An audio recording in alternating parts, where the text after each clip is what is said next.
It's really unnatural for humans to work at a full level of intensity all day long. Before we developed mills and factories, humans never worked that way.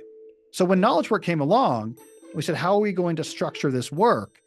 We took a cue from the mills and factories. So why don't we show up at an office 8 hours a day, all out every day, all year round?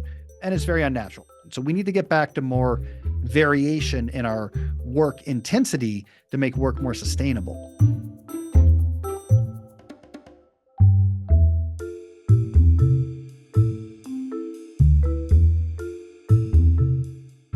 Pseudo-productivity is the default idea we came up with, and it said we will use visible activity as our proxy for useful effort. It was the best we could do because when knowledge work emerged in the mid-20th century, the only models we had for thinking about productivity was industrial manufacturing and agriculture. So we have this idea, like, let's just use activity as a proxy for useful effort.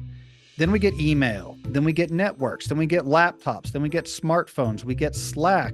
So this crude heuristic we had, pseudo-productivity, which kind of was okay, really starts to become intolerable once we introduce modern digital technologies into the office.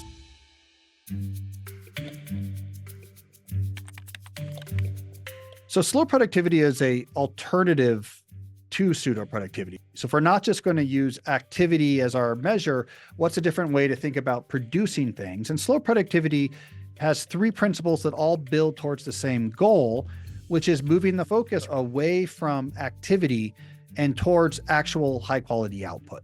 Not what am I doing right now, but what did I do this year? What can I point to that I'm proud of? And the three principles that underscore this shift towards actual output is doing fewer things, working at a more natural pace on those things, but at the same time, obsessing over the quality of what you produce. You put those three together, you get slow productivity, which I think is not only a more effective alternative to pseudo-productivity, but it's also much more sustainable and meaningful for the individual workers themselves. So the question then is, how do we actually make this shift? One idea that makes a big difference is differentiating between the small number of things I'm actively working on now and the queue of things that I'm waiting to work on. And you make this distinction very transparent. And when someone says, hey, I want you to work on this, you say, great, here's my my workload document. At the top, there's 3 things I'm working on now. At the bottom, there's a queue of things that I'm going to work on next. I'm going to pull them right off this queue as soon as I finish active projects, put it on the end. And now they realize, like, okay, it might be a while till this actually becomes something that he emails about or we can schedule meetings for. Or maybe I just look at that and say, all right, your plate's too full. I think someone else should do this. Another tactic that helps is when someone asks you to do something, go find a time on your calendar for all the work. If this is going to take 15 hours, let me go find 15 hours and block it off for this project. This forces you to be very realistic. Okay, yeah, I'm happy to do this. The next time I could actually find enough open space to complete this is 4 weeks from now. If you gain a reputation as someone who is very careful about your time, you're going to gain more trust. You're going to gain more flexibility. So on the one side, you can start directly with your workload.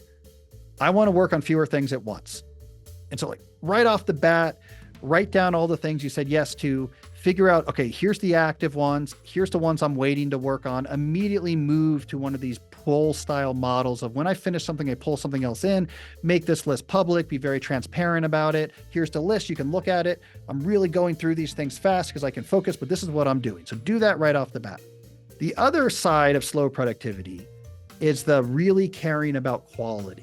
Right? Like, the more you care about the quality of what you do, the more insistent you'll become about slowing down and being less busy, because busyness is incompatible with quality. And the better you do at the thing you do best, the more freedom you're going to gain to have slowness and less busyness, right? So on the other end, start identifying, of the things I do, what's the most important? Like, what's the thing I do best that's most valuable? You want to come at it from both this highly tactical end of, like, let me right away reduce my concurrent workload, but also this more philosophical end of, what am I really doing in my job? Let me focus this to the degree I'm able to right now on a small number of things I can potentially get really good at. I mean, slow productivity, because it is more natural, right? It more matches the way that we operate as humans. It's beneficial basically for anyone in any sort of vaguely knowledge work type arena. So anyone in this world where economic sector in which you're adding value to information using your brain, slow productivity is going to feel more natural. It's going to be more sustainable. It's going to be more meaningful.